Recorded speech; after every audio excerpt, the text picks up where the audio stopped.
मित्रांनो, मी विजय कदम आपल्या सर्वांचं एज्युकेट टू इंडिया ग्रुपमध्ये स्वागत करीत आहे।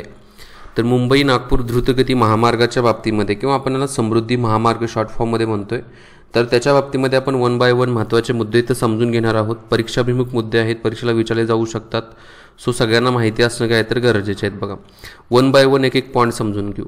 आता याला काय नाव देण्यात आले बघा, मुंबई नागपूर द्रुतगती महामार्ग पण म्हटलं जातं किंवा महाराष्ट्र समृद्धी महामार्ग पण म्हटलं जातं किंवा हिंदू हृदय सम्राट बाळासाहेब ठाकरे महाराष्ट्र समृद्धी महामार्ग पण म्हटलं जातं। बघा, आता याच्यामध्ये फॅक्ट्स काय काय आहेत बघा।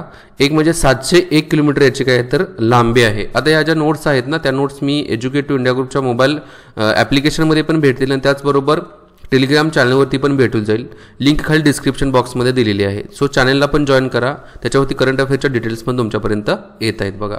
आणि ॲप्लिकेशन पण डाउनलोड करा, नंबर ऑफ कोर्सेस पण तुम्हाला पाहायला भेटतील।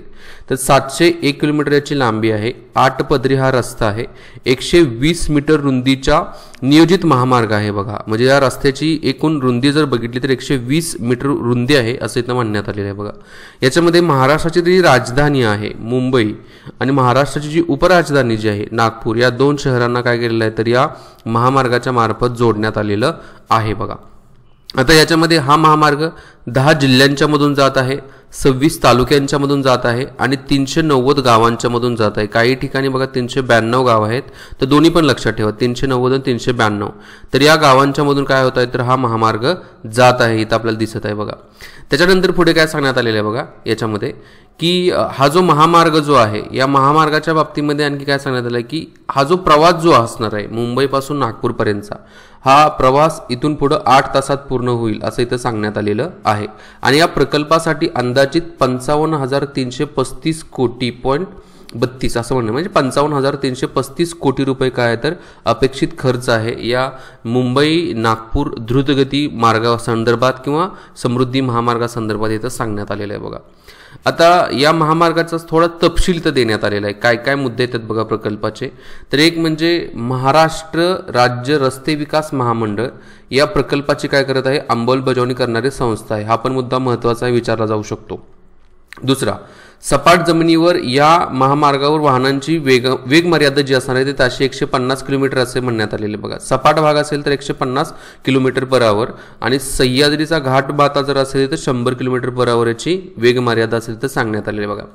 राज्य सरकार या मार्गावर 24 शहरं काय करणार आहेत तर तयार करणार आहे, म्हणजे महाराष्ट्र राज्य सरकारच्या मार्फत 24 शहरं तयार केली जाणार आहेत आणि या शहरामध्ये अत्याधुनिक आरोग्य सुविधा असतील, कौशल्य व्यवस्थापन केंद्र असतील, IT पार्क असतील, त्याचबरोबर शैक्षणिक संस्थान पण काय केले जाते तर इथं स्थापन केले जातील असं म्हणण्यात आलेलं आहे बघा। आता या प्रकल्पामध्ये 10 जिल्ह्यातून किती जमीन गृहीत केलेली आहे बघा, अधिग्रहित सरकारच्या मार्फत घेण्यात आलेली आहे तर 28,280 हेक्टर जमीन घेण्यात आलेली आहे। हा पण फॅक्टचा मुद्दा आहे, तो विचारला जाऊ शकतो। आता याच्यामधील 8,520 हेक्टर जमीन जी असणार आहे ती ॲक्च्युली महामार्गासाठी वापरली जाणार आहे आणि 10,800 हेक्टर जी जमीन असणार आहे ते नवीन नगरांच्या विकासासाठी, जसं मी म्हणलो नवीन शहरांचा विकास केला जाणार आहे ना 24, तर त्याच्या विकासासाठी वापरली जाणार आहे बघा। आता या प्रकल्पासाठी बघा वित्तपुरवठा करण्यासाठी जो महाराष्ट्र राज्य रस्ते विकास महामंडळ जो आहे, बँकांच्याकडून 28,000 रुपये कर्जाची काय पडणार आहे तर गरज पडणार आहे बँकांच्याकडून। कर्जाची रक्कम पण लक्षात ठेवा, 28,000 करोड रुपयाची गरज पडू शकते असं इथे सांगण्यात आलेलं आहे बघा। त्याच्यानंतर नेक्स्ट मुद्दा काय सांगण्यात आलेला आहे बघा, महामार्गावरील पूर्ण बांधकाम कार्याचा वेग वाढवण्यासाठी महाराष्ट्र राज्य जी मंडळ जे आहे ज्यांच्या मार्फत हे रस्ता बांधणीचं काम चालू केलेलं आहे, तर 5 पॅकेजमध्ये विभागण्याचा काय केलेला तर यांनी निर्णय घेतलेला आहे बघा। आता याच्यामध्ये आणखी काय म्हणेल बघा, हा जो गतिमान ठाणे कुठून जाणार आहे बघा, कुठले कुठले जिल्हे येत आहेत बघा याच्यामध्ये, ठाणे आहे, नाशिक आहे, अहमदनगर आहे, औरंगाबाद आहे, जालना आहे, बुलढाणा आहे, वाशिम आहे, अमरावती आहे, वर्धा आहे, नागपूर आहे। हे 10च्या 10 जिल्हे लक्षात ठेवा, या 10 जिल्ह्यांच्यावरती प्रश्न विचारला जाऊ शकतो। पुन्हा एकदा, ठाणे, नाशिक, अहमदनगर, औरंगाबाद, त्याच्यानंतर जालना असेल, बुलढाणा असेल, वाशिम असेल, अमरावती असेल, वर्धा असेल आणि नागपूर असणार आहे। तर या जिल्ह्यांना काय केलं जाणार तर कनेक्ट केलं जाणार आहे। 120 मीटरची काय तर त्याची रुंदी असेल असं म्हणण्यात आलेलं आहे बघा। त्याच्यानंतर एकूण 8 लेन्स असणार आहे, म्हणजे 8 पदरी रस्ता असणार आहे, हे पण आपण याच्यामध्ये बघितलेले आहेत बघा। आता याच्यामध्ये आणखी काय काय फॅक्ट्स येतात बघा। जर भविष्यात एखादी मार्गिका वाढवायची झाली तर त्यासाठी रस्त्याच्या मध्यात असलेल्या मोकळ्या भागाचा उपयोग केला जाईल. म्हणजे एखादी आणखी एक मार्गिका वाढवायची असेल, म्हणजे आणखी एक लेन्स वाढवायची असेल तर मधल्या भागाचा काय केला जाणार आहे तर वापर केला जाणार आहे असं म्हणण्यात आलेलं आहे. त्यामुळे भविष्यात ज्यावेळी नव्या मार्गिका हव्या असतील तेव्हा त्यासाठी 120 मीटरच्या आखणीबाहेरील जमिनीची गरज लागणार नाही. म्हणजेच एक्झॅक्टली यांनी प्लॅनिंग काय केलेलं आहे की समजा एखादं पदरी वाढला, म्हणजे जसं 8 पदरी आहे तसं 9-10 पदरी झालं तर 120 मीटर त्याच्यासाठी जागा घेतलेली आहे की त्याच्यामध्ये बाहेरची परत जमीन घ्यायची गरज पडणार नाहीये बघा. आता या प्रकल्पामध्ये 50हून अधिक काय आहेत तर उड्डाणपूल आहेत बघा. त्याचबरोबर 24हून अधिक काय आहे तर छेद रस्ते आहेत, म्हणजे छेदमार्ग इंटरचेंजेस दिसत आहेत. आणि याखेरीज या मार्गावर 5 पेक्षा जास्त बोगदे आहेत आणि वाहनांसाठी महामार्गाच्या खालून जाणारे 400हून अधिक भुयारी मार्ग, त्याचबरोबर जे काही आपण म्हणतो ना फुटपाथ, पादचार्यासाठी 300हून अधिक भुयारी मार्ग अनेक मोक्याच्या ठिकाणावर बांधण्यात येणार आहेत बघा. म्हणजे एकदम ॲक्युरेट पद्धतीने काय केलेलं आहे तर इथं नियोजन करण्यात आलेलं आहे. तसेच आणखी पुढे काय म्हणले, तसेच स्थानिक जनतेलाही त्यांच्या दळणवळणाच्या महामार्गाचा कोणताच अडथळा येणार नाही अशा प्रकारचं काय केलं जाईल तर काळजी घेतली जाणार आहे आणि अपघात पण टाळले जाणार आहेत असं सांगण्यात आलेलं आहे बघा या ठिकाणी. पुढचा मुद्दा पुढे काय म्हणत आहेत बघा की या गतिमार्गावरील प्रवेश आणि बाहेर पडण्याची ठिकाणाचे एक नियंत्रित असतील, म्हणजे इथून आत एंट्री करणे किंवा बाहेर जाणं याच्यासाठी काय नियंत्रण असेल असं म्हणण्यात आलेलं आहे बघा. महामार्गावर जेवढे अंतर कापले गेले त्यानुसार टोल आकारला जाईल. जो टोल असणार आहे ना तो जेवढे अंतर कापलेलं आहे ना त्या आधारावरती टोल आकारला जाणार आहे. महामार्गावर स्वयंचलित टोल आकारणी बसवण्याचा प्रस्ताव आहे. म्हणजे स्वयंचलित अशा प्रकारे म्हणजे ऑटोमॅटिक पद्धतीने टोल आकारणी केली जाईल अशा पद्धतीचं बसवण्याचा काय केला जात आहे तर विचार केला जात आहे. या द्रुतगती महामार्गाच्या कडेला असलेल्या पूरक मार्गामध्ये सेवा वाहिन्या जसे की ऑप्टिकल फायबर केबल्स असतील, गॅस पाईपलाईन्स असतील, वीज वाहतूक करणाऱ्या टाकल्या जातील असं म्हणण्यात आलेलं आहे बघा. म्हणजे आपण बघतो रस्त्याच्या कडेला जे काही ऑप्टिकल फायबर केबल्स वगैरे असतील, मग त्या इंटरनेटच्या असतील, त्याचबरोबर फोनच्या असतील वगैरे, गॅस पाईपलाईन्स असतील, वीज वाहतूक करणाऱ्या ज्या काय वायरी वगैरे असतील तर त्या काय असतील तर या रस्त्याच्या दोन्ही बाजूला पूरक मार्गामध्ये काय केले जातील तर बसवल्या जातील अशा प्रकारचं अंतर पण सोडण्यात आलेलं आहे बघा. आता पहिल्या टप्प्याचं उद्घाटन जे आहे आत्ताच 11 डिसेंबर 2022 रोजी नरेंद्र मोदी यांच्या हस्ते होणार आहे बघा. म्हणजे झालं आत्ता.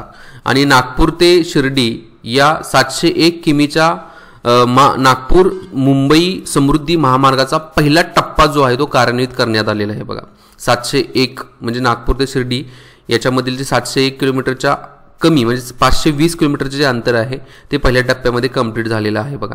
हा महामार्ग खुला झाल्यानंतर नागपूर ते शिर्डीचं अंतर 10 तासाऐवजी 5 तास होऊन जाईल आणि नागपूर ते मुंबई अंतर किती होईल तर 8 तासाचं अंतर होऊन जाईल बघा. ठीक आहे. त्याच्यानंतर पुढे या प्रकल्पाचे काही वैशिष्ट्य सांगण्यात आलेले आहेत बघा. आपण थोडी वैशिष्ट्य बघून घेऊ या प्रकल्पामधले काय काय वैशिष्ट्य आहेत. एक म्हणजे महाराष्ट्र समृद्धी महामार्ग हा संपूर्णपणे नव्याने उभा राहणारा आहे. ग्रीनफील्ड प्रकल्प म्हणण्यात आलेला आहे. संपूर्णपणे नव्याने उभा केला जात आहे बघा. याच्यामध्ये अगोदरचा रस्ता होता आणि त्याच्यामध्ये परत बांधणी केली असं नाहीये, तर संपूर्ण पद्धतीने नवीन उभारणी केलेला काय आहे तर हा महामार्ग आहे. मुंबई आणि नागपूरमधील अंतर हे किती 8 तासाचे होईल आणि माल वाहतुकीचे अंतर जे आहे ते 16 तासाचे असेल असं म्हणण्यात आलेलं आहे बघा. या महामार्गामुळे महाराष्ट्र राज्यात 36 जे जिल्हे आहेत त्याच्यापैकी 24 जिल्हे एकमेकांना जोडले जातील बघा. किती 24 जिल्हे एकमेकांना जोडले जातील. हा गतिमार्ग राज्याचा 6 महसूल विभागापैकी 5 विभागात असलेल्या 10 जिल्ह्यातील 26 तालुक्यांमधील 392 गावातून जात आहे बघा. म्हणजेच 10 जिल्हे असतील, 26 तालुके असतील आणि 392 काय तर गाव आहेत बघा. मगाशी म्हणतो 390 मगाशी दिलेले आहेत आणि आपण 392 दोन्ही पण लक्षात ठेवा. दोन्हीपैकी जर प्रश्न आला तर दोन्हीपैकी एकाचाच येऊ शकतो बघा. मोस्टली 392च लक्षात ठेवा बघा.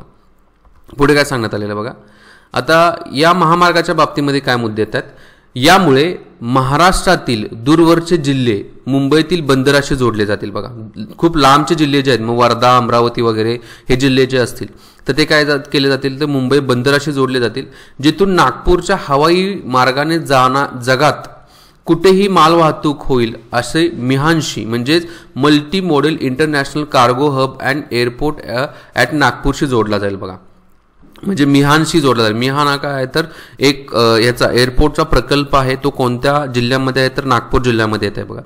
आता यासाठी लागणारी जमीन जी आहे एका विशिष्ट पद्धतीची योजना राबवून जमीन धारकाकडून एकत्रित केली जाणार आहे बघा. म्हणजे जी जमीन काही प्रमाणामध्ये घेण्यात आलेली आहे, एक विशिष्ट प्रकारची काय केली आहे तर योजना राबवण्यात आलेली आहे बघा. जिथे जमीन मालक या सर्व योजनेचे भागीदार असतील बघा. जे जे जमिनी यांच्या या समृद्धी महामार्गामध्ये असतील त्याचे जमीन मालक जे असणार आहेत ना, तर हे या जमिनीच्या म्हणजे या योजनेच्या भागीदारीमध्ये असतील असं म्हणण्यात आलेलं बघा. याच योजनेअंतर्गत प्रस्तावित कृषी समृद्धी केंद्राचा म्हणजेच नवनगराचाही विकास होणार आहे असं म्हणण्यात आलेलं आहे बघा. कृषी समृद्धी केंद्र असेल, नवनगराचा पण विकास इथं केला जाणार आहे बघा. नंतर महाराष्ट्र समृद्धी महामार्ग हा प्रकल्प देशांतर्गत आणि आंतरराष्ट्रीय गुंतवणुकीच्या आधारे राज्यातल्या ग्रामीण भागाच्या सर्वांगीण विकासाला चालना देणारा ठरणार आहे. म्हणजे थोडक्यात देशांतर्गत विकासासाठी खूप महत्त्वाचा रोल प्ले करत आहे बघा हा. नंतर या महामार्गातील सर्व अडथळे दूर झाल्याने महाराष्ट्राच्या मुख्यमंत्र्यांनी प्रकल्पाचे कामकाज जे आहे ते डिसेंबर 21 पर्यंत पूर्ण करण्याचे आदेश दिले आहेत बघा. आता आदेश तर देण्यात आले होते पण त्याला कामकाजाला थोडा वेळ पुढे लागणार आहे बघा. आता नागपूर ते शिर्डी या मार्गासाठी बघा नवीन मुदत आता डिसेंबर 2021 होती. तर नागपूर ते ठाणे या मार्गाची सुधारित अंतिम मुदत जी आहे ते डिसेंबर 2022 करण्यात आलेली आहे. पण हे पण आणखी अंतर काय करण्यात आलेलं आहे तर वाढवण्यात आलेलं आहे आणि वाढवावंच लागणार आहे बघा. फॅक्ट्स जे आहेत त्या फॅक्ट्स लक्षात ठेवा. फॅक्ट्सवरती प्रश्न विचारले जाऊ शकतात बघा. थोडं पुढे जाऊ. आता कृषी समृद्धी केंद्रांच्या बाबतीमध्ये काय सांगितले बघा की 10 जिल्ह्यांमध्ये 20 पेक्षा अधिक कृषी समृद्धी केंद्रांचा प्रस्तावित देण्यात आलेला आहे बघ. दुसरा मुद्दा तर काय, या गतिमार्गास जिथे इतर राज्य किंवा राष्ट्रीय महामार्ग छेदतील तिथे कृषी समृद्धी केंद्र विकसित केले जाणार आहे. हा खूप महत्त्वाचा मुद्दा आहे. याला दोन प्रश्न विचारला जाऊ शकतो. जिथं राष्ट्रीय महामार्ग असेल त्याचबरोबर राज्य महामार्ग एकमेकांना छेदतायत ना, त्या ठिकाणी कृषी समृद्धी केंद्र विकसित केले जाणार आहे. अच्छा, 2 नगरांमध्ये सरासरी अंतर 30 किलोमीटर असणार आहे. अंतर किती असणार आहे? कृषी समृद्धी केंद्र स्थापन केलं असेल तर 30 किलोमीटर अंतर याच्यामध्ये असू शकतं बघा. प्रत्येक नगराचे आकारमान साधारणतः 1000 ते 1200 एकर एवढं असेल असं म्हणण्यात आलेलं आहे. म्हणजे हेक्टरमध्ये बघितलं तर 400 ते 500 हेक्टर असेल असं म्हणण्यात आलेलं बघा. या केंद्रांमध्ये शेतीवर आधारित अन्न व फळे प्रक्रिया उद्योगांना प्राधान्य असेल असं म्हणण्यात आलेलं आहे. आणि त्याशिवाय इथे त्या ठिकाणी अन्य उत्पादन आणि व्यापारिक केंद्रही असतील असं इथं सांगण्यात आलेलं आहे बघा. व्यापारिक केंद्र पण असतील, त्याचबरोबर उत्पादन केंद्र पण या ठिकाणी स्थापन केले जातील. याबरोबरच इथे सर्व मूलभूत सोयी सुविधांसकट रहिवासी क्षेत्र पण काय केलं जाणार आहे तर विकसित केलं जाणार आहे. म्हणजे राहणीमानाचा दर्जा चांगला असणारं क्षेत्र जे असणार आहे ते इथं विकसित केलं जाणार आहे बघा. आधुनिक नगर रचनेच्या नियमानुसार इथले जमीन वापराचे प्रमाण जे आहे ठरवले जाणार आहे. म्हणजे जमीनचा कसा वापर करायचा आहे ते आधुनिक नगर रचनेच्या आधारावरती ठरवलं जाईल बघा. जमिनीचा अर्धा भाग हा निवासी क्षेत्रासाठी राखीव असेल. म्हणजे 50% भाग जर जमिनीचा बघितला तर निवासी क्षेत्रासाठी राखीव असेल. औद्योगिक क्षेत्रासाठी 15% भाग राखीव असेल आणि 20% भाग हा अंतर्गत रस्त्यासाठी काय केला जाणार आहे तर राखीव केला जाणार आहे बघा. याचबरोबर 10% भाग हरित क्षेत्र विकसित करण्यासाठी आहे आणि 5% भाग हा सार्वजनिक आणि त्यासारख्या अन्य वापरासाठी ठरवला जाणार आहे. अशा प्रकारे इथं सांगण्यात आलेलं आहे. हे कृषी समृद्धी केंद्राच्या बाबतीमध्ये त्याच्या संदर्भातले महत्त्वाचे मुद्दे आहेत.